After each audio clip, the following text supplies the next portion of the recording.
robots took my podcast, man. If you're under 25, you're the majority, and you can run the country. The President of the United States. President before he's 25. Following a campaign that broke every rule in the book, people went wild. Wild in the streets. Starring Shelley Winters. I've been under the care of an LSD therapist. Christopher Jones. Diane Varsi. Al Holbrook. Richard Pryor. And guest star Ed Begley. You raised up this monster at your rally. Your idea, Belli. Now, you two make your shaggy little monster behave and then get rid of him. He lived like a young monarch. And listened to the voice of the young. We suggest that the required age for a representative be 14. Good morning, people. Hey, gather round, you people. Got something to say. We're gonna make 30 a mandatory retirement age. We're gonna psych them all out on LSD, babies. The Queen is receiving me. The Queen! My country sends of me. Sweet land of Britannica. Sweet land of liberty. Of the unseen. You give me the tools. You give me the laws. Give me the power. But nothing can change the shape of things. Nothing can change the shape of things.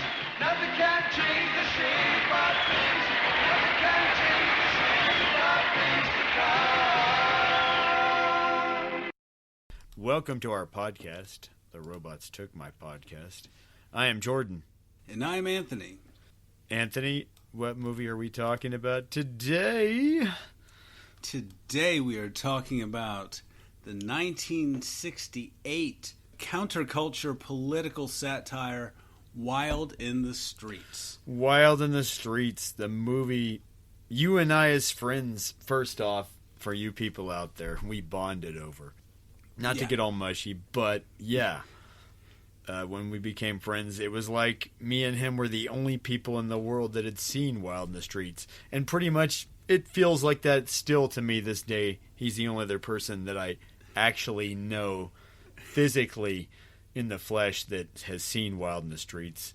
And yeah, my recollection was a buddy of mine and I had a YouTube channel way back when. We went over to Jordan's. I barely knew this guy, to film a video.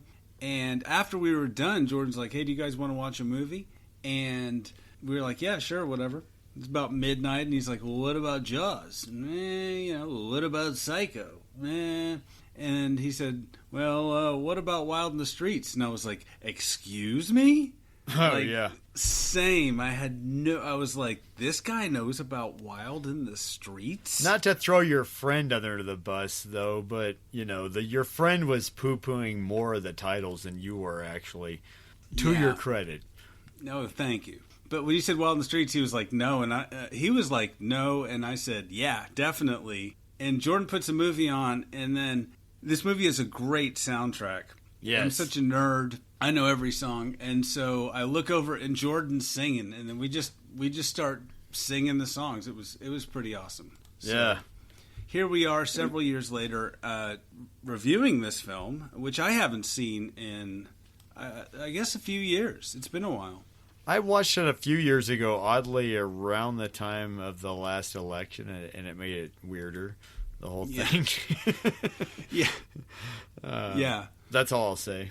Yeah. Maybe we'll get into that a little later, but for those of you who don't know, this movie was produced and released by a company called American International Pictures, which made a lot of exploitation and counterculture movies, especially in this time. A lot of the hippie youth movies, Psych Out, I mean, list goes on. And primarily run by Sam Arkoff and James Nicholson. Yeah. No relation from what I know to Jack.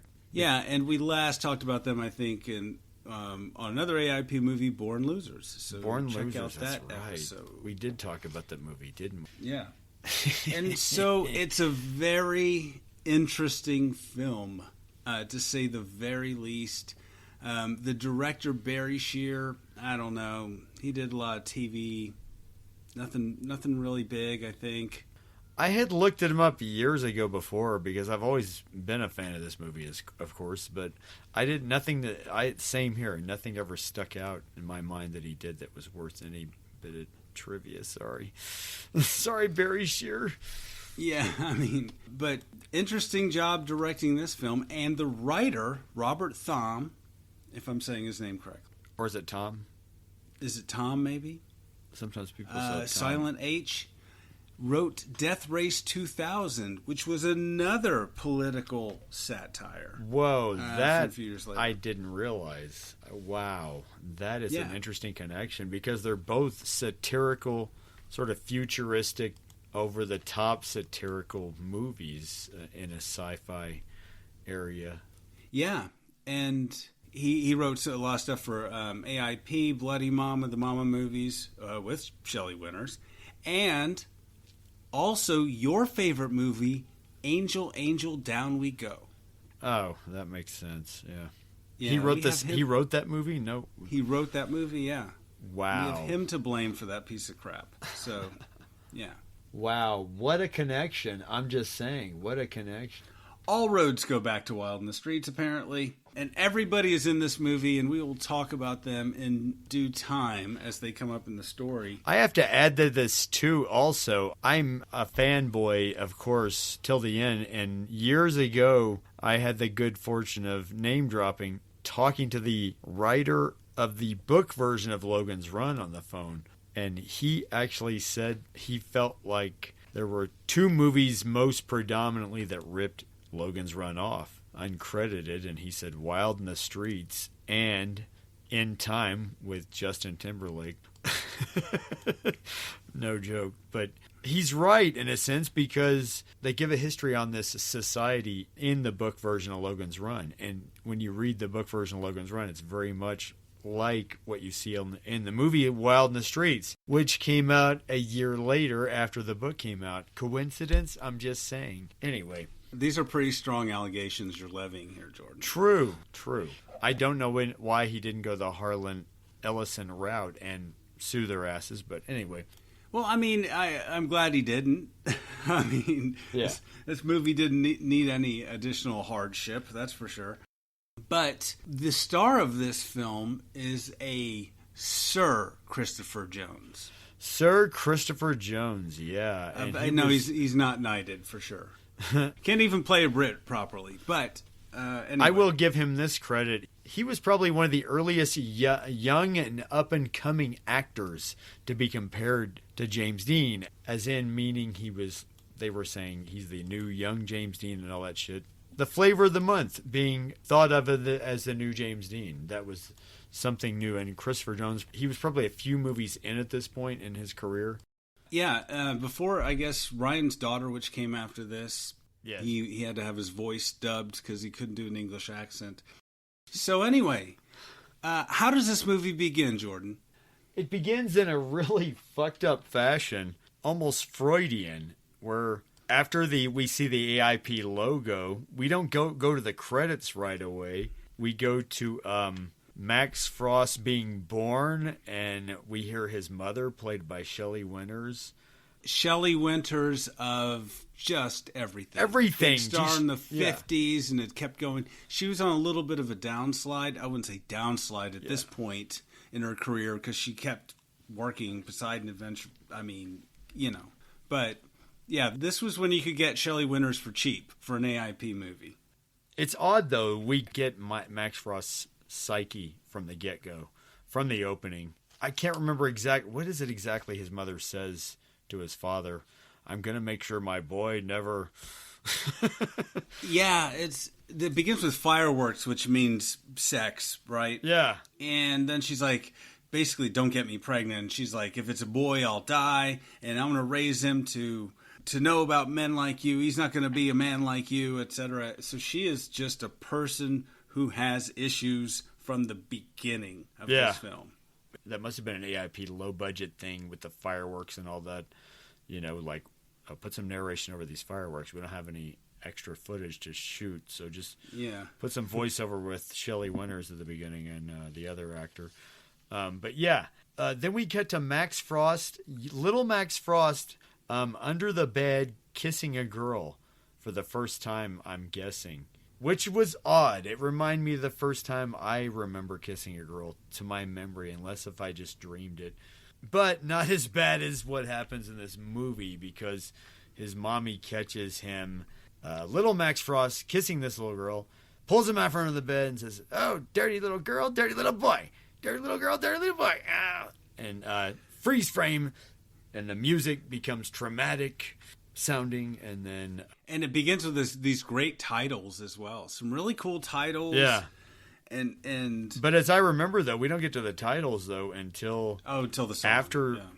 Well, until after we see his mom is obsessed with furniture being covered in plastic, and it's little Greg Brady is Max Frost at this point.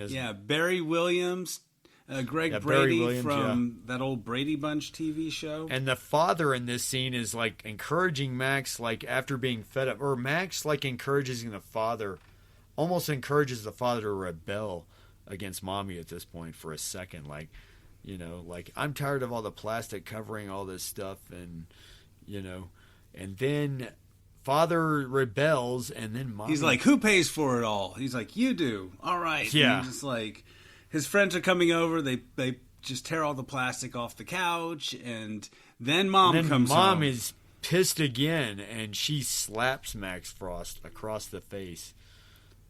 That's the most traumatic ending to this whole sequence. Yeah, she's very shrewish and overbearing, just to everyone, the father and the son, and we just get the seeds being planted. And then I guess we cut to 17-year-old Max Frost or 18-year-old Max Frost, and he's in the basement of the house making acid, LSD, out of literally a chemistry set, it looks like. And it looks like the same kind of chemistry set you buy in a toy store, honestly, that he's using, which is amazing to me. Which makes him look really smart, in my opinion. Yeah. He's got the chemistry smarts going on. And what else? And she comes in, it's like, all this mess, blah blah blah blah blah. And he's like, I've got $800. And he's talking about how he's got money saved up already to move out of home, and now he's going to blow up the old man's Cadillac. So clearly, Max also is manipulative with his parents at the same time in this fucked up way. She kind of slaps him again, more playfully because he's older. But yeah, there's, you know, he's clearly more playful. Pissed. Yeah, but clearly he's not down with the family scene, man. And he's too cool for the family scene and too smart for the family scene. I mean, would you be if that was your mom? I mean, probably so, you know. I mean, Max Frost is just too cool for school, right? You know, he has an OCD mom and a dad who just clearly just lets the mom walk all over him all the time, basically. Yeah. And then what does he do? We see him blowing up after kissing the dog goodbye. And feeling bad that he's got to leave the dog with his fucked up parents, and I don't know why he didn't take the dog with him. Jesus Christ, he's like, you're my best friend. I hope you knew that. Anyway, but yeah, then he blows up the old man's Cadillac with a few sticks of dynamite. He just tosses into the car after lighting it, and it's in front of their house on a back lot. No, somewhere I guess it's on a back lot. I assume it looks like a back lot. I'm sorry. Yeah. So. He blows up the Chrysler, and then the titles. This is when the cool music credits start to come on, with the cool guitar revving up to "Wild in the Streets" to a split screen with the credits and the pictures of Max Frost all grown and now a rock star singing, "Hey, every morning." Yeah, the songs in this movie, like I mentioned, are fantastic. It starts out with this punch of a song. And it really, and the titles work. This all happens very quickly, and it's done to good effect. You are thrown into this movie. Yeah. Just thrown into it. All this happens very quickly, like I said. And then we cut to Max Frost, age 22, this voiceover. Yeah. which is a very popular voiceover guy from back then. I can't remember his name. I should have looked it up before then, and I'm sorry if I didn't. I'm sorry. You don't have to, because I did. Because I know that voice, Paul Frees. Paul Frees, exactly. He's on the Time Machine, even, on the right? Time Machine, your from favorite 1960, movie. one of my favorite movies from another favorite movie of mine from War the of the 60s. Worlds. He was like the voiceover for like every cartoon in the 60s and 70s. He did the voice of Boris Badenoff. Disney loved him, right? I mean, Earth versus the Flying Saucers. Yeah, I mean, he just, you'd know this voice. I mean, he's just got this fantastic voice. Anyway. I mean, yeah. And it's almost Citizen Kane like, this introduction. And it does. I mean, that's the beauty of this movie, though, I will say, is the pacing of this movie. Even for 1968, which things could be slow paced still. Yeah. It does not waste a fucking minute, honestly, this movie. It does not. You're boom, boom, boom, boom, next scene, next scene, next scene. Yeah. Even if the last scene isn't finished, Jordan, we're gonna jump right to the next scene. And I mean, the running time it's under 90 minutes, as I remember anyway. It's not a 2.5 hour movie. Yeah, it's not a 2.5 hour movie. I want to say it was 97 minutes. So yeah, a little over an hour and a half. But still, it doesn't waste time, this movie. But yeah, we cut to Max Frost and we get this voiceover. We get the voiceover introductory kind of thing, almost like Citizen Kane in a way. Yeah. He's 22 years old. He's a big rock star, obviously, as we saw from him singing the titles. And he's in this Beverly Hills home. He runs 14 companies. He's a multimillionaire music publisher. I mean, he makes you feel lazy, honestly, when you hear all this. Man. You know, even because he's so young, and of course that's the key word here. And of course, what I love, I had to write this quote down, as the narrator says, Max Frost, a leader of men and of little girls, which is very disturbing. Yeah. He loves children. I'm not gonna draw any other connections. But that's because he adopts children.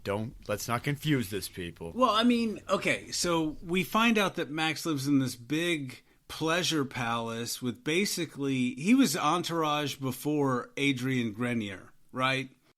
Imagine, Right. Imagine what Entourage, the TV show in the 60s, would have been with Max Frost and these people, right? And so we meet his entourage, and who are these folks? Well, we have the man played by Richard Pryor, who is the drummer. We've got Stanley X, which is played by young and unknown Richard Pryor. Richard Pryor, yes. Yeah, as the drummer and author of the Aborigine Cookbook. It's ridiculous, all of this. And we have the great Larry Bishop of many biker films in the 70s, and Tarantino had him in what film? What was it? Kill Bill? Oh, Kill Bill 2. Kill Bill Part 2, yeah. Yeah, and so he plays Hook. He literally has a hook for a hand, and he is the trumpeter. Yeah. I've heard a rumor that Tarantino wanted to cast Christopher Jones in the John Travolta role in Pulp Fiction, but it didn't come to fruition for some reason or rather. I don't know if that's true or not, but that's a big rumor that I kept reading about for a while in every film magazine from that era. Oh, wow. But he was supposed to be in another movie by his buddy Larry Bishop. Apparently him and Larry Bishop were still friends after that for a long time. Yeah. Then we have Billy Cage, who is played by Kevin Coughlin, who is he, Jordan? He's 15 years old. He's Max's accountant. And he's rich, babies. Yeah, his lawyer, business manager, accountant. 15 years old, and he's gay. I'm sorry, but well, don't be sorry. He is gay, and he's comfortable. He's comfortable with it, already, even at 15. And the movie is comfortable with that, which is really interesting. This is a non-judgy movie, really, because he's got this really diverse cast of characters. But beyond him being gay, honestly, he makes me feel lazy again because he's 15 and he's an accountant already. youngest graduate of Yale Law School. Yeah, he makes and everybody that feel too. That's what I'm really angry about, honestly. It just makes me feel lazy, man. Yeah, and like Max Frost, it makes me feel lazy. Like, wow, why can't I look chill like this guy and get all this shit done and have all these fucking cool professions going on all at once? And then now we have another guy to make you feel lazy. This kid at 15 years old, and he's an accountant. And he turned down, we find out later on, General Motors offered him a job already at 15. I had to go get a restaurant job at 17 after high school. Look at you. You just weren't applying yourself, Jordan. God, I wasn't. And then we also meet in his entourage Sally Leroy, who is a former child actress. Yes. Played by Diane Varsi. He did a bunch of stuff. Everyone, half the actors in this film, or the talent on this film, went on to do other AIP things like Bloody Mama. So that's an interesting tie-in to this film. But anyway, so all these folks just sit around, smoke weed, and trip acid in this giant Beverly Hills mansion. Yeah, what a beautiful spread, man. It's a cool looking house. What a spread, man. I mean, what a pool. It's got that, the pillars and all that, and the Roman bath looking area, whatever. I don't know, man. Yeah. Max Frost is rich babies, like you said, and he's got a bunch of kids. 4 he supports, only 2 he knows. Yes. And so, but he's really hung up, and he's like, we're outnumbered, and then great cut to Max Frost on stage, right? Oh, yeah. He's this is after the little moment between him and Pryor. Yeah. Where Pryor's like, what do you read in the papers? Man, I know what you roll in the papers. And he says, I'll tell you what I read in the papers. Cut to. Yeah, and he cuts to a concert. And he says, I read that 52%, babies. 52% of America is made up of young people, all under 22. 52% of America is under 25. And this is the baby boomer generation, obviously. Yeah. And so he sings that song, 52%, which is basically about that. It sets the stage for everything that's going to happen after this. And let's describe Max Frost real quick. What is this dude like, George? I mean, he looks like a Jim Morrison type. He's very charismatic, clearly, with the young people, which is why they love him. But he's also very pretty. He's clearly white bread. Also, he could look like somebody you could take home to your mother for the ladies. Because his hair's not too long, at least. He's very well groomed. Good looking guy. He doesn't give a damn about anything. But he also doesn't give a fuck, man, and that's what's cool about him too. Jesus Christ. He's just sexy indifference. You know what I mean? He just doesn't care about anything. He's just insanely confident. And as an actor, and as I don't think anyone else could have played Max Frost but Christopher Jones. Christopher Jones just has that same vibe too. At that time period, oh my God, yeah, probably not. But he's just extremely confident. He is a rock star. You buy it every second. He's barely acting. That's one of the strengths of the film is he's really selling it. Almost too much at times, but I mean, Max Frost is a presence in this film. He just carries the whole movie on his shoulders. Yeah, I agree, man. I mean, that's the thing about him. He does have this sort of confidence and power that he portrays in Max Frost. It's kind of wicked. So we cut to Max's mother. She sees Max on TV, and she flips out. I'm the mother of a famous man. We need to go see him. Tells the dad, we need to go see him. And then she's getting a bunch of work done. She gets a nice toupee for the dad. And the thing is, we're focused on youth again, the obsession of staying young again with his parents even. That's the odd part. Yeah, you're right. That is absolutely right. America's Visually obsession speaking, with youth, is one of the big themes. Because his mother's wearing an avocado mask or whatever they call it. And she's obsessed with the facial mask and all that. Then speaking of youth, we cut to Johnny Fergus, right? Who is a California politician running for the Senate. A young candidate. It's like a young Kennedy kind of thing. Very much like a Kennedy type, yeah. Him and his wife are very much like a John and Jackie type, definitely. Yeah. And he is played by Hal Holbrook. The great Hal Holbrook. Google him. He's in everything. Stalwart actor. Just a great actor. Hal Holbrook power going on here. I mean, even back then, very good at playing somebody of a politician or strength or, Yeah. And his wife is played by the beautiful Millie Perkins, who was in a bunch of Monty Hellman movies, a director we've talked about before, The Shooting with Warren Oates, an actor we've talked about before, and Jack Nicholson. So she made a couple movies with like AIP. Oh, so she was in that whole area, basically. The whole, yeah. AIP area, basically. Yeah.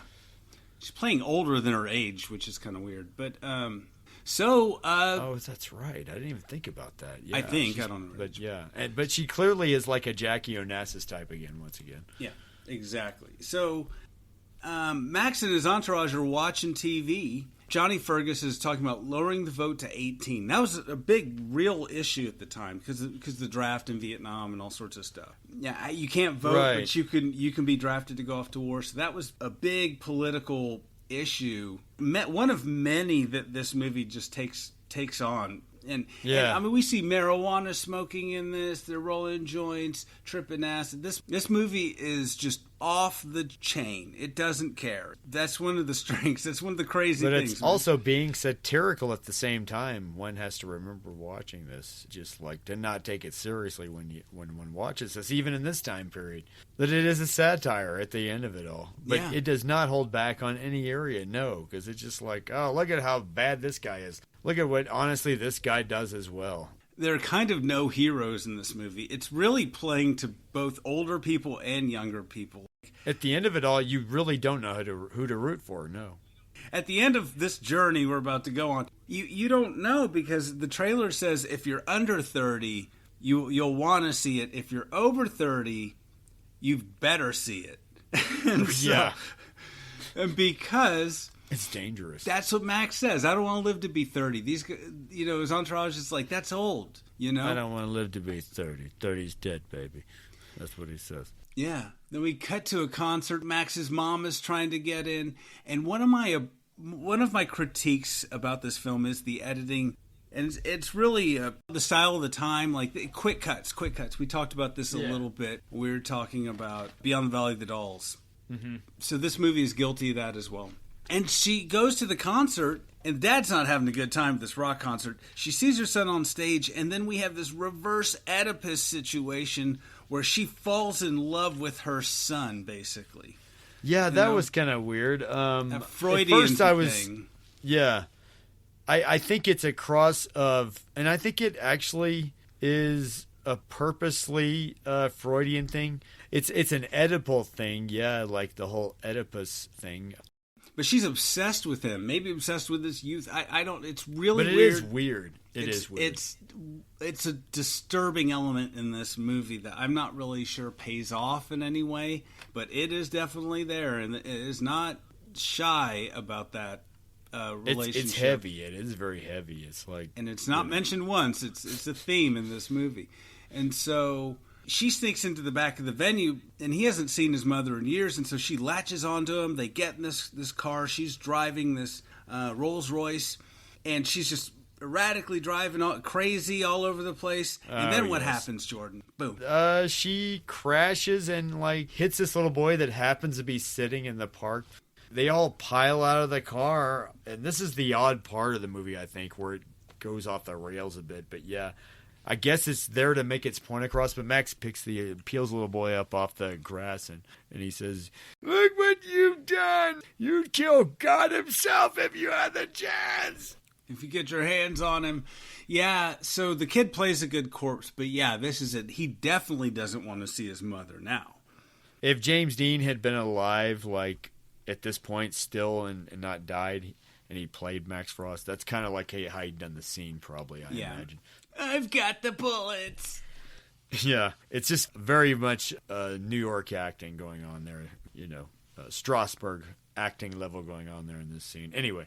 Yeah, so that's it. And so we don't see the mom again for the rest of the movie. No, just kidding. Anyway, so we cut to a Johnny Fergus campaign event, and Max Frost shows up, and Johnny Fergus's kids are all thrilled, Yeah, because he's there to endorse Johnny Fergus, and then the kids are meeting him backstage, and he's a rock god back then, obviously. So, yeah, and Johnny Fergus wants the youth vote. He's already kind of playing young a bit. Yeah, it's the platform he's running on, I guess. Well, he's trying to get him out with lowering the voting age and stuff like that, Yeah, and which if you're running in that time period, yeah. But yeah, and so they're there. We meet Max Frost meets Johnny. Johnny Fergus's older kid back then, who will later meet again. He'll play into things, but he says, I think your music is great, and Max Frost says, I think your old man's pretty groovy too. Yeah. And then he's putting on his makeup at the same time. But then he goes on stage and he slams Johnny Fergus a bit, honestly. Yeah, and you could tell that they're not happy because they're like, okay, we're going to get a rock star. And they're all excited. And then he goes up, and what does he say? Johnny Fergus is, he's older. He's like, Johnny Fergus is 37. And the guy who does my taxes is 15, and we don't. And I'm rich, babies. And I'm rich, babies. Like every line he says is just awesome. I mean, the dialogue in this movie is amazing. And he's like, 18, hell, we want 14. Yeah, and then he comes up with this song he's just aping on Johnny Fergus's campaign for his own publicity purposes. This man, Max Frost, talk about smart and very overconfident and very much of an asshole kind of dick move at the same time. Well, they're trying to use each other. That's the thing. Yeah. They're trying to use each other. Exactly. I think that's the point of the whole thing. Anyway. Yeah, so they're they're working together, working against each other. It's really interesting. They dream up this song called 1405. And it's an amazing song. Maybe we'll hear it later. That's a drag now. 1405. Sorry. It's maybe an early punk song even. It's one of the best off the album. And Jordan, is Christopher Jones really singing this? I don't think he really is singing this from all my researches. And from that one person I met who knew him, I even asked her back then, was he singing that? And she just laughed and went, no. Well, he's really... For one reason or another. I don't know. It does look like he sings the first part of the few verses, though. Honestly. The world may never know. But anyway, so he's like, after the song, he's like, we're in the middle of the song because they just kick in again, which is awesome. But he's like, the chicks fought for the vote. They would have died for the vote. What about you? And he's talking to his young audience who's all there. Yeah. We outnumber them. And then he's like, troops, that's what he calls his fans. Troops, I'm going to be on. He's like, and I think it's one of the coolest lines in film, maybe not in film, but he's just like, I don't know where you're going to be, but where I'm going to be is I'm going to be on the Strip and basically stage this big protest. And he stages a mass riot, yes. He's basically calling for a whole damn riot in the middle of a political campaign. How insane is that? I mean, come on. You want to boil it down, call it like it is. and he's basically talking like the baby boomers at that point have all this economic power. He's like, look, and that's what the song is about. It's like, hey, they make movies for us. All of this stuff, because we have all this economic power. There's so many of us. We're more than half the country. And he is trying to mobilize that. The eerie part is he's right. I mean, even though it's a science fiction movie for that time period, Wild in the Streets is a science fiction movie. Yes, I said it. Anyway. But yeah, I mean, that's where it really starts to come into its science fiction element, is in these parts, I think. Yeah, it definitely predicts a lot of, or it has this predictive quality of like, how far will all this go, And we're just the beginning of this. But then after that, we cut to Ed Begley, who is... Ed Begley Sr. Ed Begley Sr., star of a lot of TV. He just seemed to pop up everywhere. Not to be confused with his son, Jr., who would have been way younger at this time. But anyway. Yeah, so Ed Begley Sr. plays Senator Albright, who is this just stick-in-the-mud, old-school politician. A Democratic politician. He's just like, what are you doing? Like, courting this rock star, this guy, He's going to cause you trouble and all this. And basically, Fergus is like, I can handle him. He tells him he's an embarrassment, basically. Yeah, it's like, we need you in the Senate, but not this way. And the town is all freaked out because there are teenagers in droves, and they use a lot of like stock footage from to good effect, like of just people, just thousands of people gathering, right? Actual riots back then, yeah. Yeah. Because they were obviously probably cheap to acquire back then because they were right there. They were made a few months ago or whatever, and, it would have been like nowadays if you just borrowed stock footage from nowadays of a riot. Yeah, it was the 60s, and there were tons of protests and stuff. So, that's one of the things that gives this a realism. Is helicopter shots of these big, gatherings. And then Ed Begley's like, you better make your shaggy little monster behave. And I just thought he does fun. say that exact words, actually, his shaggy little monster. And then they go to Max Frost. So all these, it's a couple days before, Max Frost and Johnny Fergus are going to appear. And there's already thousands of people there, and they're shutting down the town. They're all there on the Sunset Strip in Los Angeles, too. Like hundreds of youth, which somehow they managed to portray in this low-budget movie with all the stock footage. I will say that this movie uses a lot of stock footage, just like tight shots, sets. It looks like a much, much bigger film than it really is. It doesn't. I wanted to say too, this is where the movie works on a lot of levels, and why I think it probably always fascinated me is because of a part of this movie has a documentary-like quality that was kind of growing back then. Much like Night of the Living Dead did from the same year, where it's almost half of it's kind of like a news report coming to you, half it's dramatized, but it's like confusing a little bit, Yeah, you're right. I never thought about that with the real footage and real reporters or news personalities. Like we see Dick Clark here, Paul Frees voiceover. Paul Frees, it just has. It has just that. You're right. That documentary quality, which makes it seem real at this point. Which They're using split screen on here too, which is a new kind of process back then. This is a year before Woodstock uses split screen, meaning where they're splitting the images literally in front of you on a widescreen or somewhat widescreen is in this case, but Yeah. So anyway, we cut to basically these kids are taking over this part of town almost. And so the Senator Albright and Johnny Fergus go over to Max's place, and this doesn't go well at all. Yeah. They're like over a game of pool, sort of. Well, Max is just shooting. I think he's just knocking balls into pockets. No pun intended. Yeah, and And so Senator Albright's like, youth is wasted on the young. It's become a disease. Yeah.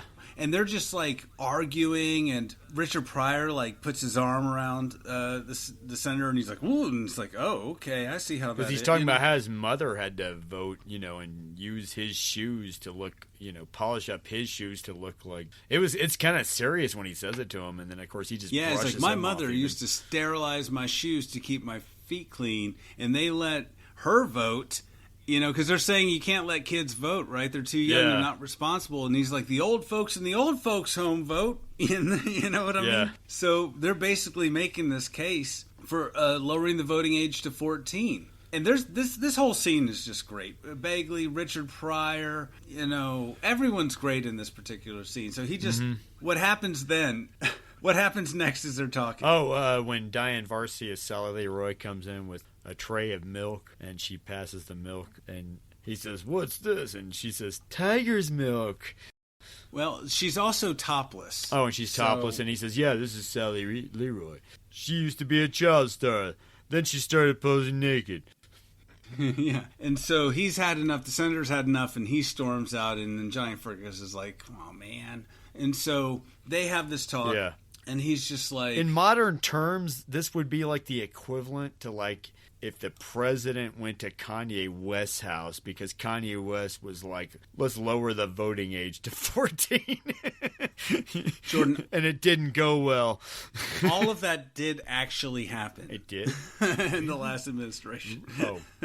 So anyways... I almost believe you. Kanye West ran in the last election. Oh, that's right. Who knows what his platform was. But anyways, so I mean, we still have all the teens downtown, and it's all crazy, and the mayor's like trying to tell everyone to go home. And so Johnny Fergus and Max Frost meet again, and he's like, 14 is too young. What if we change it to like 17? He's like, no. 16, no. Johnny Fergus is not a very good negotiator. How about 15 and ready? Is that what it is? Yeah. It's like... Yeah, 15 and ready. And he's like, okay. And they shake on it. Yeah. He makes a deal with the devil. A Faustian bargain. And so... Which changes the whole course of this movie. So Johnny Fergus and Max Frost fly into the protest in the middle of it, and then he asks everybody to peacefully leave. He's like, all right, everybody, thanks for coming out. They heard us. And you just see Senator Albright just drinking and watching this on TV. Yeah. I'm amazed at the scale of the sequence, too, because they just use all this stock footage, and then it's totally done AIP style, or American International style. Oh, man.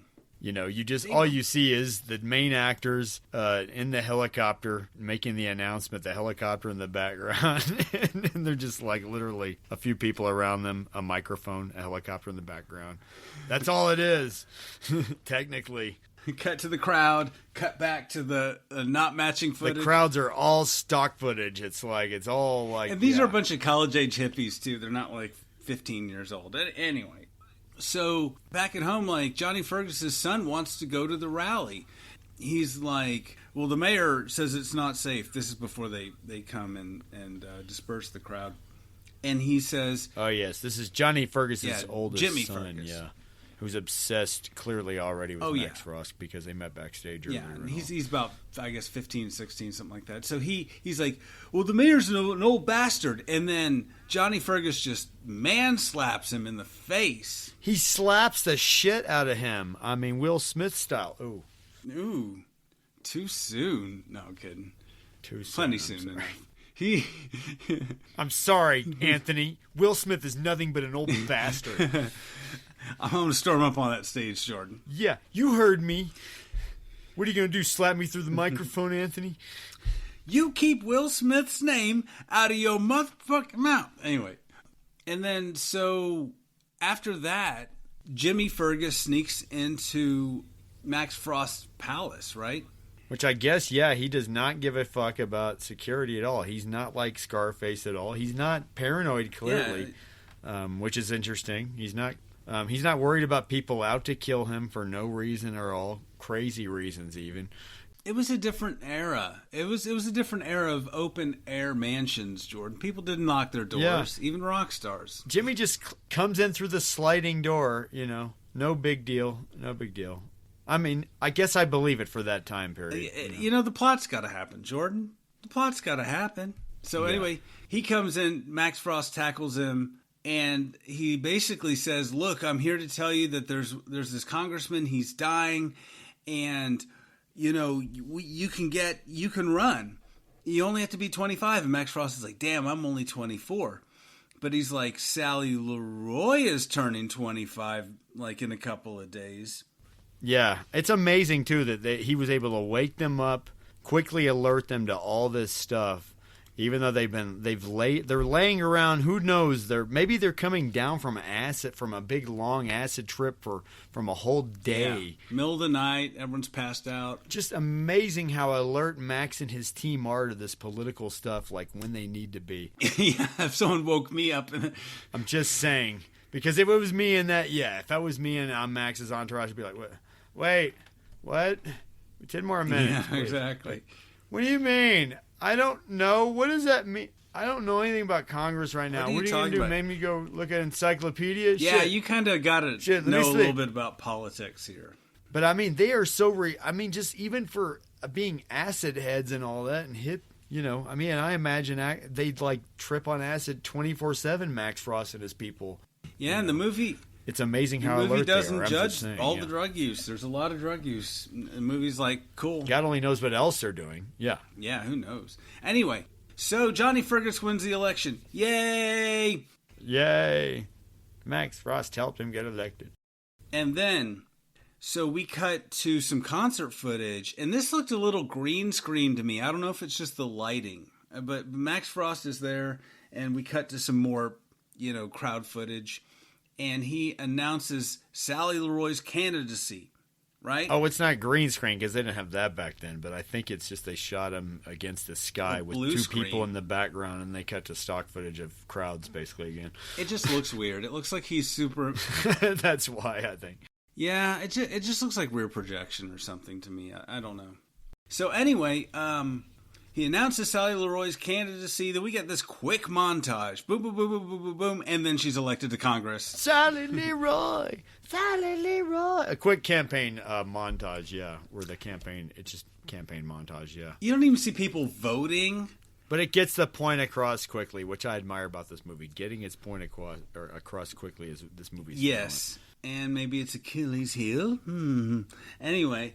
Perhaps, yes. Jordan, yes. To go deeper in its psychology of this movie. Do you know what I read in the papers? I know what you roll in the papers. I read that nobody even close to 18 votes today. I mean, like, whenever you look at the breakdown of people who vote, you know, it's always like 45 and above, or like 80% of the people who vote, or whatever it is. You're right. That's the only problem I might have with this movie is at the same time was... Because in reality, too much politics turns young people off from a musical artist. You know, after a while, they're like, stop being. Mainly because it sounds preachy. Young people don't like preachy. If you start sounding preachy to young people, they start walking away easily.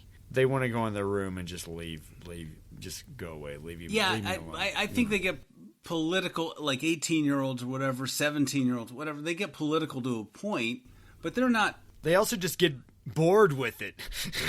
Yeah, who wants to hear all that? I'm listening to your music so that I don't have to hear all this politics thing and think about all this junk. I mean, it's escapism. That would be the only unbelievable part of this movie, which is why it'd be funny if young people look back on this movie and think that it really happened. I mean, you could find this movie in a time capsule and kind of believe, if you didn't know any better, that this was, like you said, was a documentary.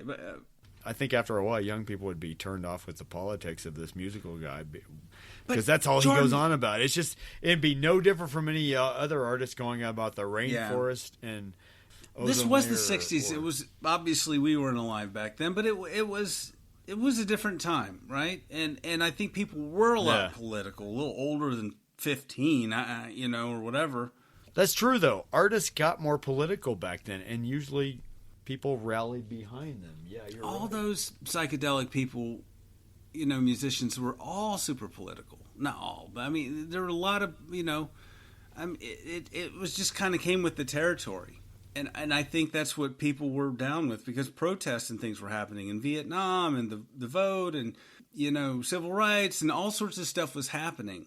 A lot of things we take for granted a little bit in our day, but what you don't have, you get a really quick montage that doesn't quite link Sally Leroy, the announcement of her candidacy, to suddenly she's in Congress, like literally boom, boom, because they don't have stock footage of people who are 18 voting. That's my thing. Or I mean, you couldn't vote when you're 18 then, but it was 2 years after this, I think, that they passed the 26th Amendment. So this was, which allowed people who were 18 years old to vote. So this was foretelling that for sure.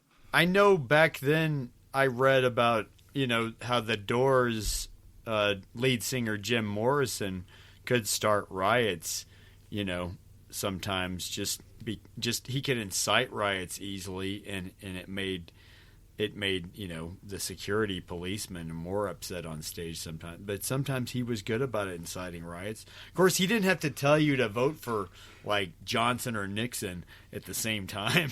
Yeah. When he started riots, all he had to do was just use words to incite riots. That was it. I don't know. Do you think that Max Frost is somehow maybe based on Morrison a little bit? Or did Morrison copied Max Frost, Jordan? It's a year after Light My Fire is a hit, because I did think about that, because there's a comparison there. Kind of people used to compare Christopher Jones' looks to Jim Morrison that time period, from what I understand. But I think he looks like Johnny Depp a little bit. I don't know. A young Johnny Depp. It's I think he's influenced by every musical artist that was charismatic at that time, but I think he's the movie's own invention, honestly. Yeah, for the most part. He nails it. He's copying somebody, but he nails it. Yeah. But anyway, so Sally Leroy is he's a bit Mick Jagger too, also. I'm sorry, but yeah. A little bit. He's cooler than Jagger. I don't know. He's true. Mick Jagger is a little more. Anyway, we could go on forever. Yeah, Max Frost is cooler than Mick Jagger, though. Yeah. Sorry. Boy, man. you just pissed off a lot of, or we just pissed off a lot of people right there. Anyway. Baby, baby, baby, you're out of time. Oh, sorry. Okay. So Sally Leroy is in Congress, right? So we see this set. They're in Congress. And Jordan, where have we seen this set before? It's odd. You know, we reviewed this movie called Logan's Run that comes out years after Wild in the Streets. And it's overgrown in that movie with vines, which makes me wonder if this is the same set. Because, and I bet it was used in other films. I mean, I haven't seen every movie ever, but it could have been in Mr. Smith Goes to Washington as well, for all I know. I mean, I think it's an old MGM set, probably that they borrowed. It wasn't uncommon for a studio to lease out parts of its lot back then and parts of its sets even. I swear it's the same set that they used later in Logan's Run. After seeing this again, it's a great set. But I can tell you this, though. I know the AIP did not build that set. Hell no, they would not have gone to the trouble to build that. That's why I believe it, too. That's why I believe they went to MGM probably and shot it on the lot on an existing set. Or they did like Corman would do later on, from what I know. They borrowed the panels, the actual sections. Yeah.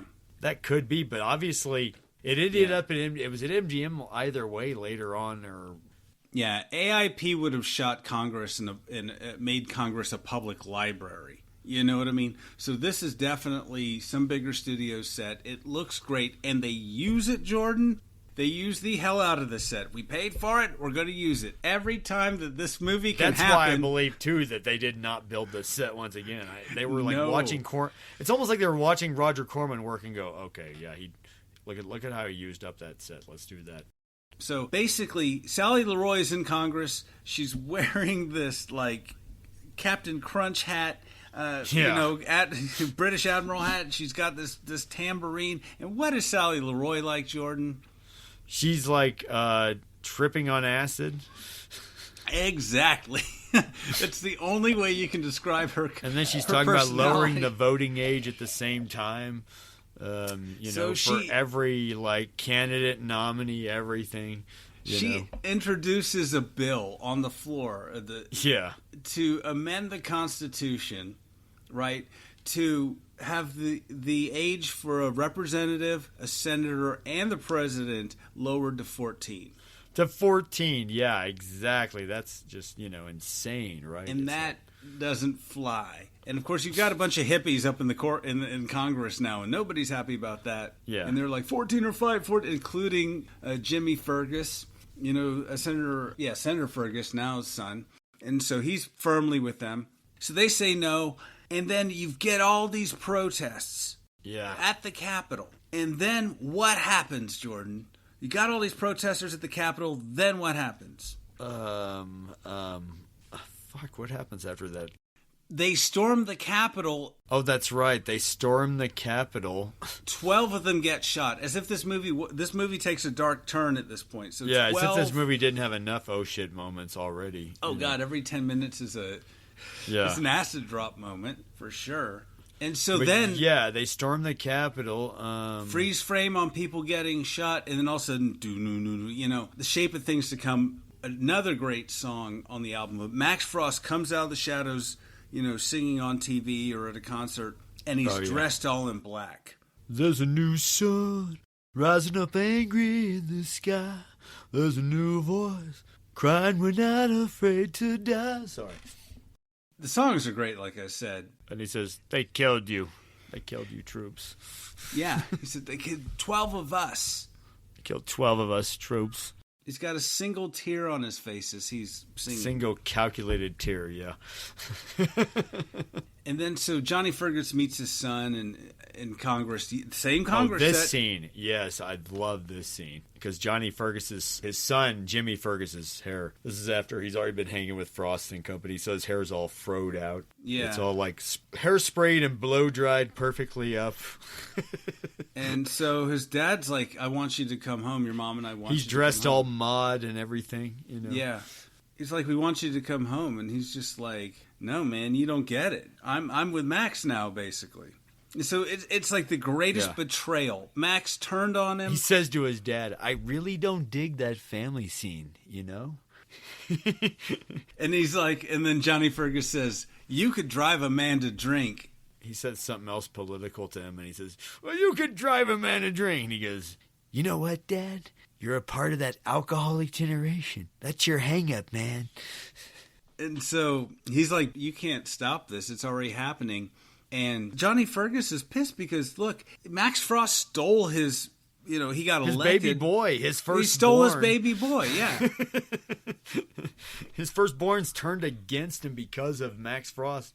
His firstborn's now a little shit, more so because of Max Frost, who doesn't want to talk to him. And then his son is like, well, you're kind of a great man in a way. You helped start it all. Yeah. And it was like Johnny Fergus's greed, his desire, his political ambitions is what unleashed Max Frost. Max Frost wasn't really political. He might have become. That's the dichotomy here as well, is that his dad was greedy in the beginning, too. And I mean, earlier on, we might have not said this either. Yeah, Ed Begley Sr. said to Johnny Fergus, you want to be senator that bad.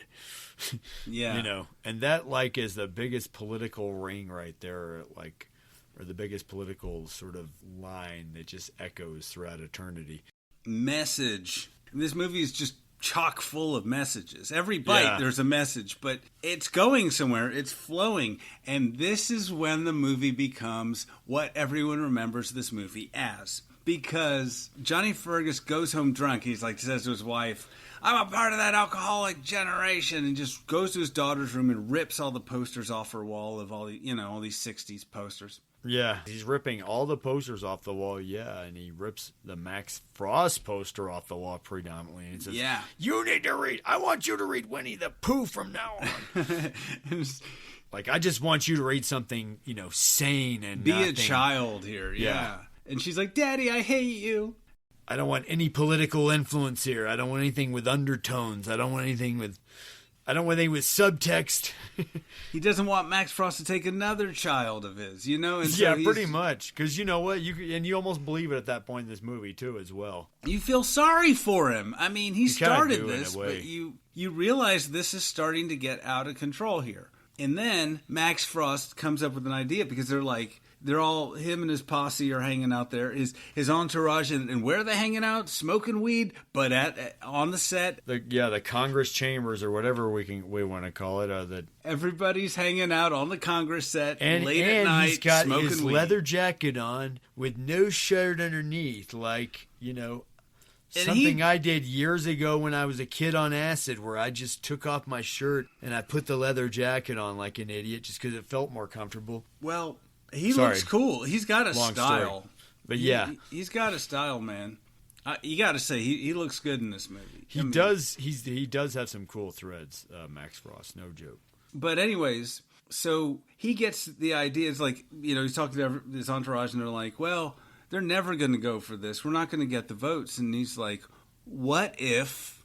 And what's the idea, Jordan? Oh, this is where it gets really fucked up. He says we're going to just put acid in the water of Washington, D.C. We're going to turn them all on, babies. We're going to turn them all on with acid, babies, and we're going to spike all the water. Just make sure all the troops know, nobody drinks anything with water, coffee, anything. And yet, somehow they managed to get LSD in the water everywhere, and only old people and just dumping in it Congress in the river managed to drink it. And they just dumped it in the river because they show a whole montage of them dumping just jugs of in the acid reservoir or whatever. Like that would ever happen. Yeah. It gets in there quickly somehow, but hey, luckily it gets in there quickly. They changed the world, baby, quickly. So then we see and this would never happen if you were drunk, and I'm sure there's some congressional rules, and not to be all like, yeah, well, actually, but I mean, yeah. If Why you're are they drunk, even? You're right. They're not going to let you vote. And if the minute everyone found out that you were on acid, it's not. Anyway, I mean, they're not going to let the vote go through. But are you talking about because once again they're in that set again as well? We're back to the set. back to the same congressional set. We paid for it, damn it, Jordan. We're going to use it. We're going to get our money's worth. 5 days we paid for it. We're going to use it, damn it. we're going to shoot 24 hours a day in this damn set. Yeah, exactly. And so, anyway, so all the congressmen come in, and they're all doped up on acid, including Johnny Fergus, They've got some nice lenses over the camera to make it even more so feel like you're on LSD. Fisheye lenses. Yeah, which if anybody's ever done enhancers like this, no, it's not exactly like this. No. Just a little bit, maybe, but no. This is movie high. Yeah, this is movie trippy. Movie trippin'. Yeah, and check out our new podcast, Movie Trippin', where Jordan and I talk about drug scenes in films. Yes, drugs that enhance movies and drugs enhanced by films. And films enhanced by drugs. And so, anyway, Ed Begley is just awesome in this. He plays, all his tripping scenes I think are great. And Jeff Goldblum is great too. Oh wait, I wish he was here. No, I'm just kidding. Off topic.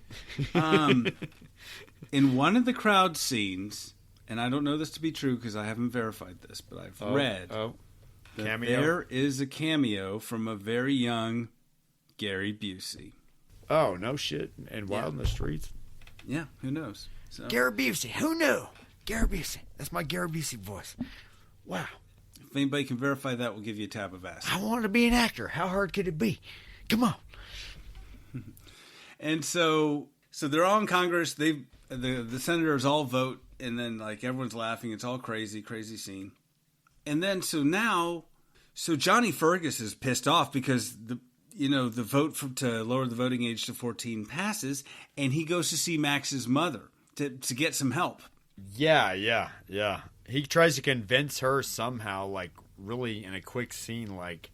And of course, you're just like, wow, that's really what an effort, what a noble effort. But yeah, he doesn't know about their relationship. She's like, oh, my son and I, and she's a hippie now, and she's all doped up on acid. She's like, I'm under the care of an LSD therapist, and blah blah blah. Anyway, and she thinks of herself like Mary or something, giving birth to Jesus now. Yeah, because she's like under the care of an LSD therapist, the same person that took care of Brian Wilson later on. No. Yeah. And actually, earlier in the film, Max Frost quotes John Lennon because he said, yeah, I'm more famous than Jesus, very quickly. And wow, that's right. Yeah. Somehow gets away with it. And then now she's like, I am the mother of Jesus, which is... I am the walrus, she says. No. She says... And that's when they got sued, Jordan. That's when they got sued. They took that scene out. Sorry. And so anyway, they're like, well, Max, now at the voting age of 14, why don't you just run for president? Yeah. And so he's like, well, the Democrats don't want him because all the senators, Democratic senators, he's pissed off. And that's right. This is the part I thought was weird that I didn't really get when I was younger, unfortunately. He's like, the Republicans need somebody, and they're like... Of course the Republicans love him. He's young. He's white bread. He can get them the presidency. He looks the part, at least. Yeah, this is... I don't know... He can play the part. Because this was Johnson at this point, right? Because we even see the flashes of the presidents later on. Or, yeah, I guess Republican for this point. I don't know. But it's funny that Republicans are... can easily, for some reason, run easily Republican back then. Even back then, I think it's funny. Yeah, because he's like, I want to go independent. It's like, you won't get the votes, you know, so you got to pick a party. But I can only guess because he's so white bread, And this is before the Republican Party is probably more the Republican Party today. True, exactly. Yeah, but I mean, anyway. That just speaks to this movie is like a political cautionary tale. Who are you going to get in bed with? I mean, it's already, you see what's already happened, and then I don't know. And but that's just politics for you in general, because it didn't matter at that point. Whoever Max was going to get the vote with, he was going to go with. Even if it ended up being Democratic, he would have gone that way. Oh, he doesn't care about policy. He doesn't care about platforms. That's the thing, too. Max is just selfish. He's just thinking about himself at the end of this all.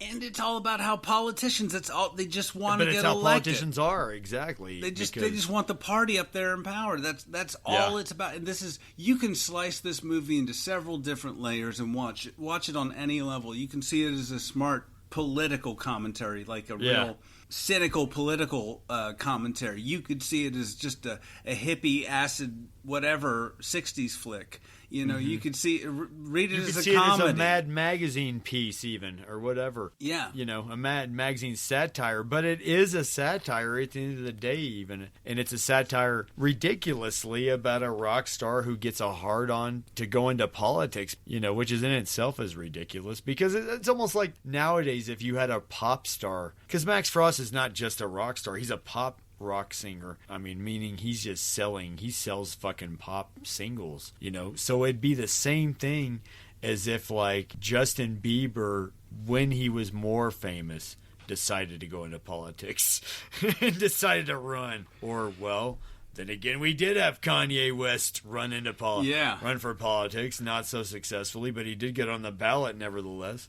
I could see Biebs in a remake of this. You know what I mean? Seriously. How old is Bieber now? Is he 25?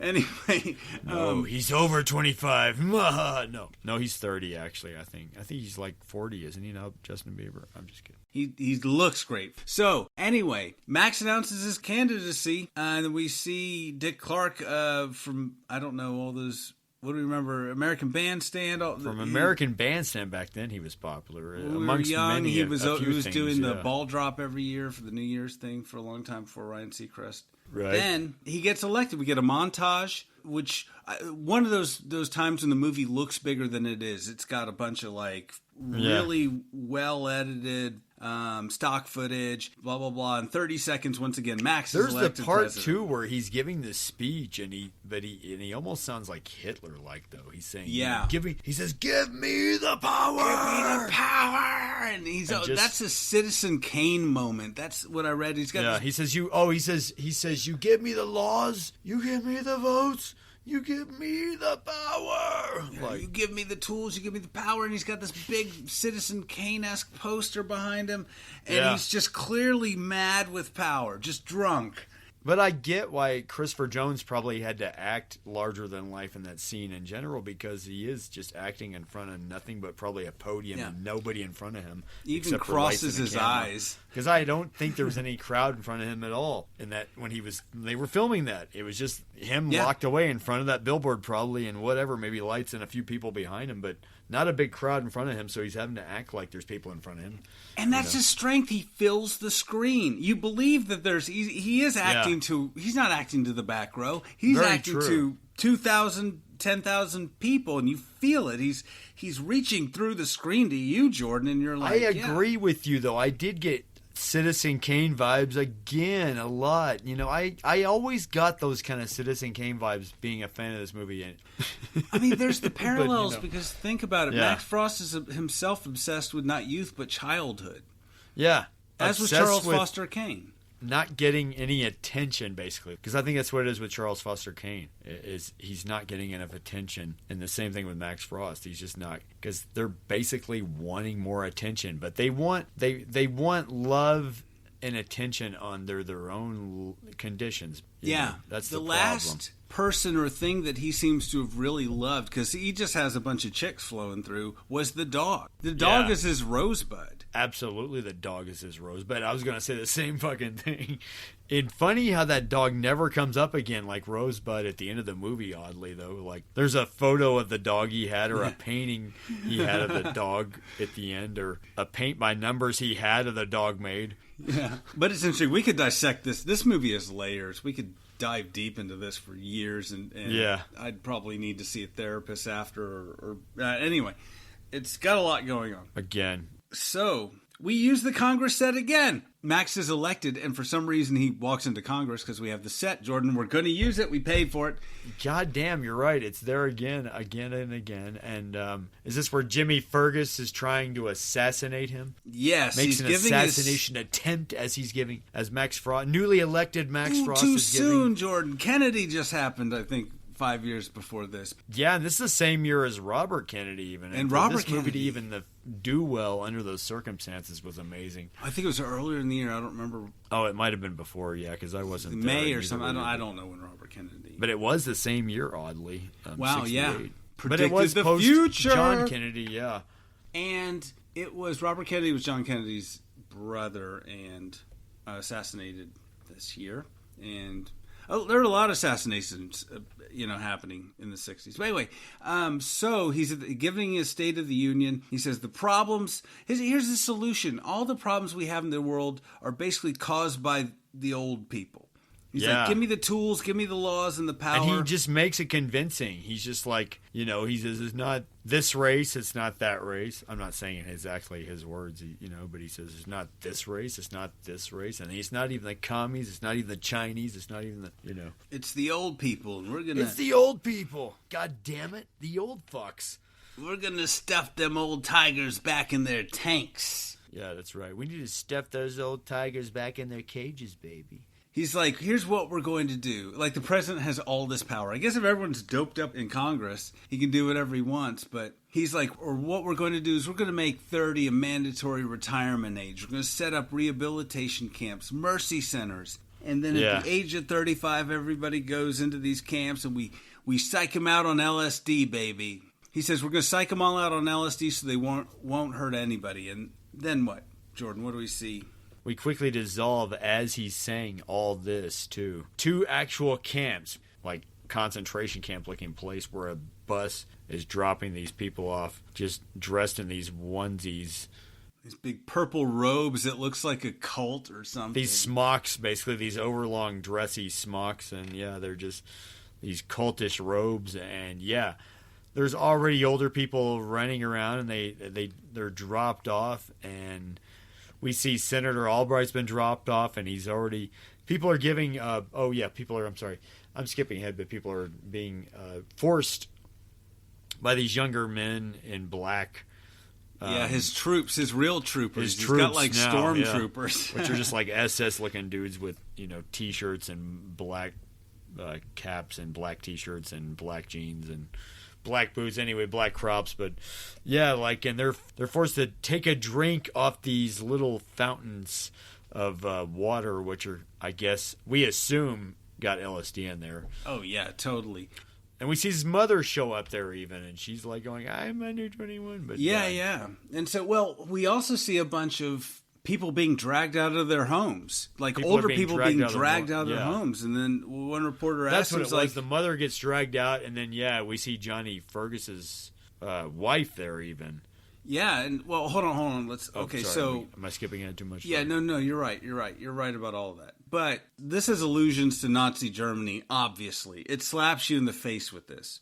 They're dragging people out of their homes, and this all happens very quickly. And they're putting them in these camps, and then we see even Johnny Fergus is hiding out in the woods with his family farming. Oh, that's right. And then the son comes, right? It's so fucked up. His son is the one that goes in and dragged Johnny Fergus's family out of there, just like, the Nazi youth. And his son is wearing even the same getup, the same Max Frost troops getup, the black. Yeah, and it was his son that stopped the assassination attempt, too, in the same military sort of onesie garb. I have to say, the look on his face, the face of his son when he's doing it, though, is fucked up, because you can tell a part of him is like, he just like, I know I need to do this, but He's holding back a tear, and he's like selling out his family. Yeah, he's burying his feelings. As Emperor Max Frost is in his head going, good. Your hate makes you strong. Yeah. Good, Troop. Your hate makes you stronger, Troop. Good. And so... But this is when this movie turns dark. We went from this fun little hippie flick. Oh, this is wacky. Oh, they're doping. That's cute. The music was so good up until now, Anthony, and then it got all dark on us. What the now fuck, it's man? It got all even dark and dystopian, more science fiction. Yeah, and as Jordan said, they drag his mother out. She's got a shotgun, and then she's trying to fight him off. And it's Larry Bishop's Hook character, even more so. And he comes up. He's like, bye, and then you see Max Frost supervising it, like in his roles, just watching her being pulled out. Yeah, and it's fucked up too, though. Before that, remember Larry Bishop's character says, "You are the biggest mother of them all." Like, who worse than to drag you into prison situation than Larry Bishop in that situation? You're right. I love Larry Bishop as an actor, but I don't want him. I just want him there, like, you done fucked up. No shit. Ow. Just to make you feel guilty for nothing, You'd be like, oh, god damn it, I fucked up. Fuck. I was the worst parent in the world. That's why I'm going here. I'm just going there because of that. Anyway, I'm sorry. I just hate every time I screwed something up, Larry Bishop just shows up and like, that was a dumb idea. Like, thanks, Larry Bishop. Yeah. God. Every time you fuck up, Larry Bishop is right over your shoulder going, right when you turn around going, you are the biggest mother of them all. I know, like, shut what up. I do? What do you mean I'm the biggest mother of them all? What I do, Larry Bishop? So anyway, she's dragged into the prison camp and she tries to escape. And then literally there's a scene of her being dragged off of the barbed wire on top of this fence. And with this bloody hand, she's grasping the barbed wire. And it's like, damn, this movie. The movie became like Planet of the Apes all of a sudden in its message where it got hardcore. Yeah. This movie doesn't flinch. Yeah, and then so it's sort of depressing. And this is when we spiral in toward the end of the movie here. And so Johnny Fergus's own daughter, he turned his son. Now he's got his daughter, so the daughter's back at the Pleasure Palace here. Yeah, this is fucked up because she's sent to live with Max. Yeah. Why? It's like how... That's kind of... It's like, what? Why, dude? Why? Oh, I mean, it's a great environment for kids. People tripping acid everywhere. People having sex. People naked. He takes care of kids, this Max. Don't worry about it. It's okay. He's good with kids. He loves kids. But she does say this cryptic line to him, right? Yeah. She says he's... That's almost his undoing, which maybe she will take his job in the future. Well, yeah. Max says to her, he says, how old do you think I am? She's like 100. He's like, I'm 24. I'm only 24. And what does she say? That's old. Yeah, she says it with a scowl. That's old. With a scowl, too, man. Like, it makes you feel old. Like, I remember watching this at 24, and it made me feel old when she said it. Yeah, and those words haunt Max. And so he's just driving around, and we're hearing the Shape of Things to Come, or whatever song it is playing. Even though 24 was like 2 years ago for me, honestly. Oh, yeah, you're young and spry, Jordan. I'm really young. Honestly, Anthony, I really am. And so he's driving around, and then he's just rolling around, just on acid, like, 'cause he's always on acid. Yeah, that's what I assumed, too, is that he decided to drop acid by himself for the first time, and then... And we find out that all the nations of the world have followed suit. There's even a scene where he's talking about, like, what happened to people hide out, and what happens to people are passing for 30, Or if you're like Jordan, passing for 26. If you can pull that off. People who are like 35 are passing for 30. They're like, look, that's not our problem. They're going to be rooted out eventually, or they've been like decommissioned or out of commission. So yeah. Oh yeah, decommissioned. He's like, other countries are going to have this happen too. The revolutions are happening in their country, and it does. There's no crime. There's no war. It's almost like a utopia, right? Yeah, and apparently just everybody on Hawaii is tripping permanently now too, as well. Yeah. Exactly. They just almost bombed Hawaii with just some maximum dose of some psychedelic, and now they're out of commission themselves. So anyway, there's some unflattering portrayals and mentions of different types of people in this movie. Deal with it. It's a different era, but yeah, it's not... Sorry. It's the wokest non-PC movie ever. It's really strange. But anyway... I'm sure if this movie wanted to apologize, it would. I don't think it would. Max Frost wouldn't apologize, man. No, you're right. Okay, so Max Frost, because there's no war or anything, he can just go around without the Secret Service or anything. So he's just driving around. He's lifted foreign policy, as they say in the movie, over the radio. And apparently it's made things more peaceful. Yeah, everyone's just in the world. It's just he's just tried to make everything hedonistic and utopian as best as he can in his mind, basically. And then the world has followed suit. And then here he is driving around, and he's just rolling around on the ground. He's on acid. He's haunted by the girl's words. Yeah. And so he goes to this 24, lake. 24, that's old. That's old. That's old. Anyway. That's old. 24, that's old.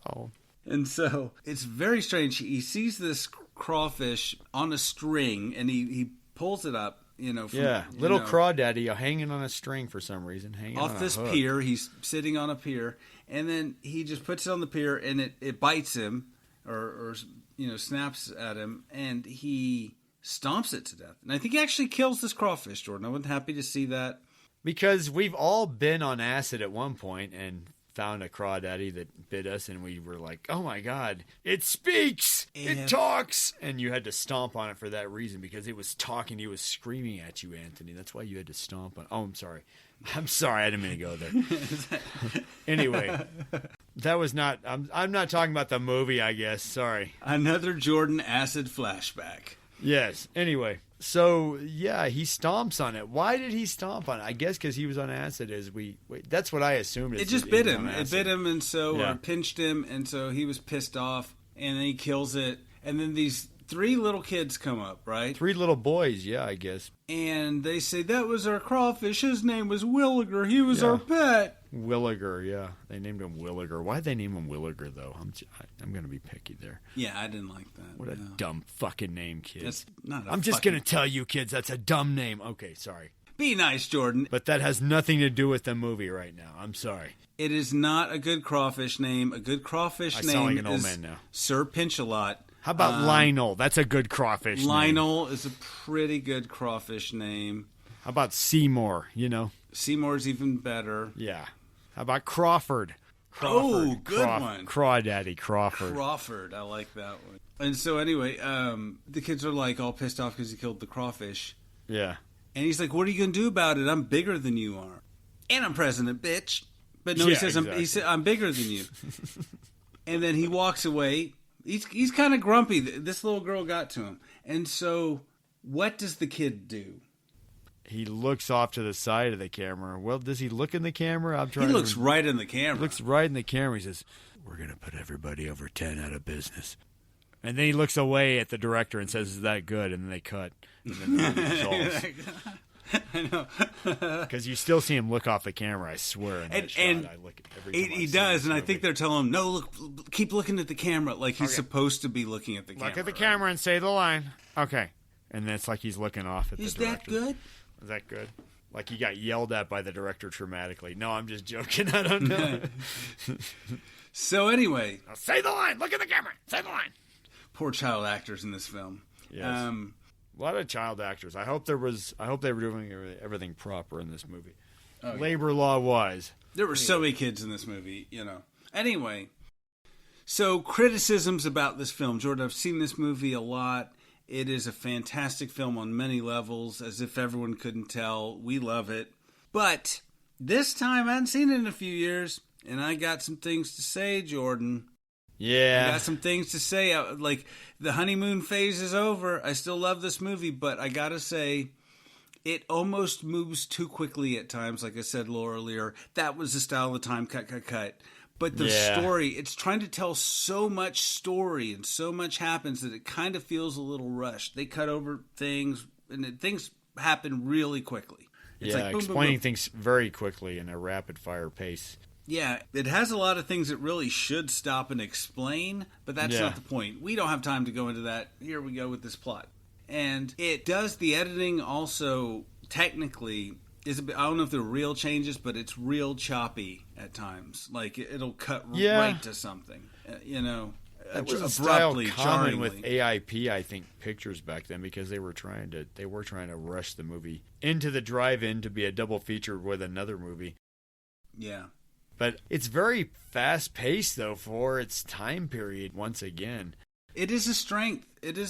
I mean, because, there's a lot of other movies that are similar to this, but unless if they're trying to do like they do with the Russ Meyer was doing, where you had to cut around the some scenes if they were badly acted. Or although I sense the acting seems really good in this movie, honestly, so I couldn't be that. No, there's great actors. This is a good, and the cast, a lot of power, a lot of chemistry with the cast too. Here, really good. They're all great. I mean, even baby Richard Pryor is really good. Yeah, and Shelley Winters, I think, is a little overbearing at times, but that's sort of her brand. That's kind of what she does. I think she's good in that. This role needs to be over the top. I think she's a little grating at times, but that's not even a criticism. That's just, she's amazing at the same time. Yeah. And Chris Jones, who is amazing at the same time, is almost a little too detached. It's hard to find sympathy for this character on any level. He's almost abrasive at times. He kind of comes across as an asshole. But maybe that's what he's supposed to be. I don't know. I still think he's cool, you know? He looks so fucking money, but yeah, at the same time, I think Max Frost himself is a dick, basically. So maybe it just fits perfectly, kind of at the same time. Yeah, I don't even know if that's a criticism or maybe just an observation. Max Frost is a character I realize really only cares about you unless he's nice to Senator Fergus's kids because Senator Fergus is there to benefit him, basically. So, of course, he's going to be nice to his kids and act polite to his wife and all that. You know. But what did the kids say? Jimmy says, "We like your music." And he's like, I think your dad's groovy. I mean, that right there. He doesn't say, "Thanks, kid." He's just so self-absorbed. Well, I think your dad's groovy, yeah. Yeah. He's so self-absorbed that he's kind of hard to like, but you love him because... If you just see, like, you could see how when he's on stage he has this presence, and then behind the scenes he's kind of a dick. I don't know, but it's his story, and he's cool, and so I'm really conflicted there. I don't know how you would change that, or if you ever would, because you've undermined the story by making him a nice guy. I think. I don't know. Hey guys, editor's note here. We cut out a lot of discussion about some of Christopher Jones's supposed personal and professional issues. It's just a lot of gossip and rumor and just not fun. So that colored, I think, our discussion a little bit about the ratings. So we'll go back to the episode here with that context. Thanks. I think less of this movie than I used to, maybe a little bit because of it's kind of because of what I know about Christopher Jones. I have a hard time separating the movie sometimes with the people nowadays, you know, when things come out about people. But for me, I guess because I still have a problem separating things and, you know, just... I mean, I think you got to separate the artists from their work. I mean, true. You know, how many crazy artists are out there? Yeah. You know, people who do and say crazy things, but their art is still good. And I'll let everyone draw that line for themselves, including you. This is my Christopher Jones, this movie. You know what I mean? He is, to me, Max Frost. And I think, like I said earlier, nobody but him could play this role like this. It's fantastic. And the movie is a sharp, funny, cool political satire. And it checks a lot of the boxes. It came out at a time and place, and this is very much a movie of its time and its place. This movie could only have happened in like 2.5 years, maybe, you know? Yeah. And it happened right at the time of the 60s zeitgeist where it was like the Vietnam War, the voting thing, racism, all of that was happening. And we get all of that in this perfect exploration of that and perfect, like, explosion of that sort of feeling in this cool little film. And I don't know. That's my thoughts. I love this film. It's weird. It's fascinating. It's not perfect, but for the money, you really get a lot of bang for their buck. As a movie itself, and as a performance itself, it all works. I mean, I agree with you as well, and I agree with you as well that some things aren't as explained as well. Were you going to rate this on a 1 through 10? Or a 1 through I will 10 do scale? a 1 through 10, yeah. I would give this I would still give this movie, I guess, 6 out of 10 Max Frost acid cubes or acid, I will give it a solid 9 out of 10. As a movie, I guess, As for me, But don't get me wrong, it's still a crazy movie. It's a science fiction movie. It's like if Marvel has the multiverse, this is like an alternate 1968, you know, that didn't happen, that could have happened, you know, that could have led elsewhere, you know, on a different timeline. This is an alternate timeline 1968, this movie, and it's a science fiction movie.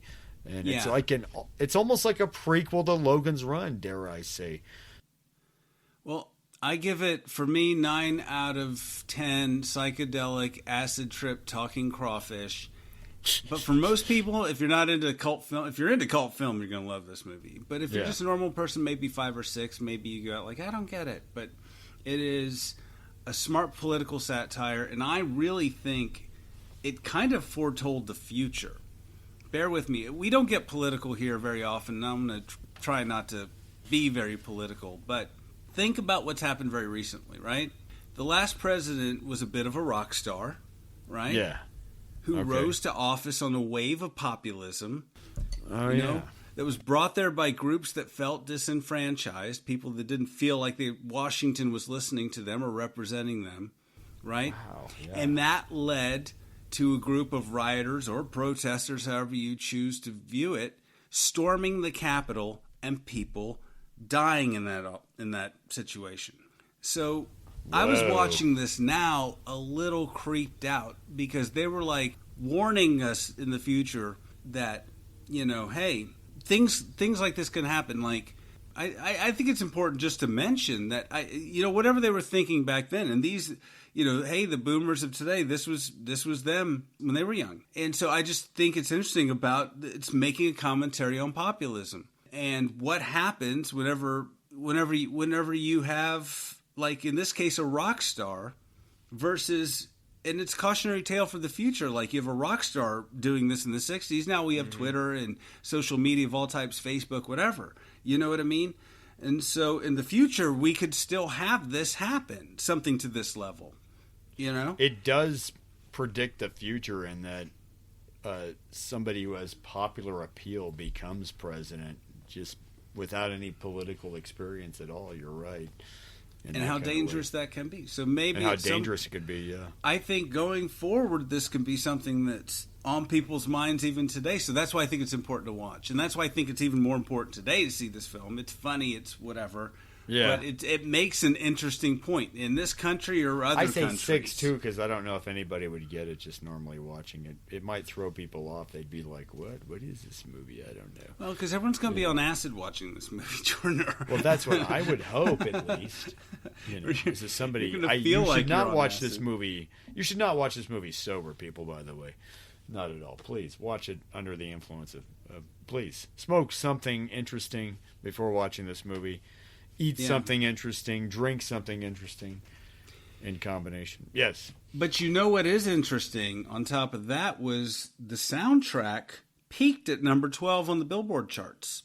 I thought I noticed that Shape of Things to Come, credited to Max Frost and his Troops even, was a big hit song, wasn't it, when it came out? It was a big hit single. I actually have a copy of this album. I don't have a record player, but I do have a copy of this album. Yeah. And this was, oddly, the falling out between Sam Markoff and James Nicholson at American International over this movie, because Sam Markoff was trying to publicly say he believed this movie could happen. This movie is not science fiction. This is actually going to happen. And James Nicholson didn't like that. He knew it was a marketing approach he was doing, and he didn't like that he was doing it that big and grand and in your face and using it as a political thing. That's the odd part about the movie as well, about how it affected a whole studio. Yeah. And there's a famous, well, by famous I mean completely obscure clip of them actually kind of arguing about this, talking to a reporter. I mean, it was really about Nicholson's alleged affair and other problems. But that was them talking about it. Yeah, this will never happen. Yes, it absolutely will. It's a movie of its time. And so even back then they understood, like, that, hey, we're making a statement here. We're not just making another hippie movie. Yeah. And I will say that the songs are great. Husband and Wife Team, Barry Mann and Cynthia Weil, great soundtrack. And whoever played it, whatever studio musicians played that, awesome film or awesome songs. And just like Beyond the Valley of Dolls, you can just listen to this soundtrack. So go, even if you don't watch this movie, guys, listen to the soundtrack. Music, and that's all you gotta know. Yeah. And so this film did not win an Oscar. I do love the music. I will say. Yeah. Great music, and it did not win an Oscar, Jordan. But it was nominated for one. In 1969, this film was nominated for Best Film Editing. Fred Feinstein's, however you say his name. Eve Best Newman, Editing? Best Editing. 1969 Academy Awards. Yes, nominated. I didn't realize that. Wow. Neither did I. but it was beat out by Bullet, the Steve McQueen movie. Well, that figures, yeah. It's got that one chase sequence. But it's got good editing. That's one of the things I don't like. It's a bit choppy, but for the time, it tells a good story, and things happen linearly. I still appreciate it from an editorial standpoint. I still appreciate it, definitely, because that was what I loved about how it ran at such a fast clip easily. And you cut right to Max Frost singing these songs. This is a musical in a lot of ways. So maybe younger people nowadays still might understand this movie, watching it, because it does run at a fast clip, and, at the same time, it gets its message across really quickly. Yeah. So young people at the time, did they come out in droves to see Max Frost and His Troopers, the movie? On a $700,000 budget, asterisk, it made, and I've found different sources here, but between $4 and $5.5 million. I don't know whether that all. So I think studio rentals was $4 million. I heard it did well. Yeah, that it was successful. So it made its money back. There was no sequel. I don't know what the sequel would be like. It would be like Logan's Run, hopefully. Or maybe all the old people break out of the camps. I don't know. Or it would be like a Clockwork Orange. I don't know. Or it's like a Planet of the Apes movie where the 10-year-olds take over the world. God, I could only... could we get a sequel? Dang it. Why did they not make a sequel to this movie? Jeez, AIP, you missed out. I'm yelling at you. I'm going to yell at you, 1969 AIP. What the hell? What were you thinking? Because they took that money and they made something else. Exactly. They went right into something else. Right. The other 4 movies they were shooting at that time. They were not interested in sequels, typically. So anyway, Jordan, did you learn any lessons before we go from this film? Yeah, I learned that all you need is a chemistry set from a toy store to make LSD, and I learned that you only need 4 sticks of dynamite exactly to blow up a Cadillac from 1965 or something like that, or rather. And I also learned that you can spike acid.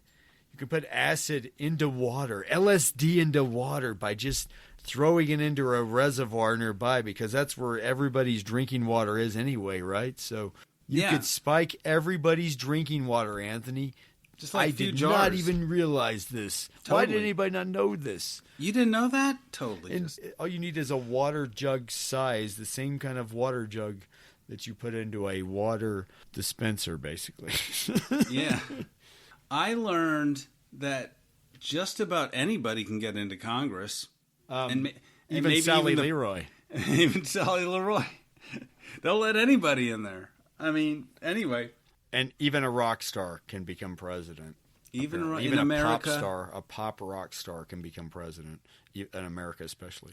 In America, our love of fame eclipses our common sense. No, in America, yes, even a rock star can become president. And, I mean, I don't know.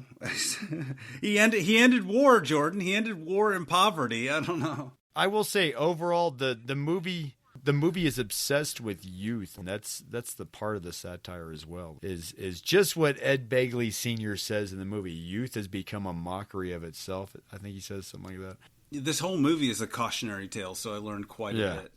So anyways, that is all I have to say about Wild in the Streets, a very fantastic and interesting film. Check it out if you haven't. Definitely listen to the soundtrack if you like that era of music.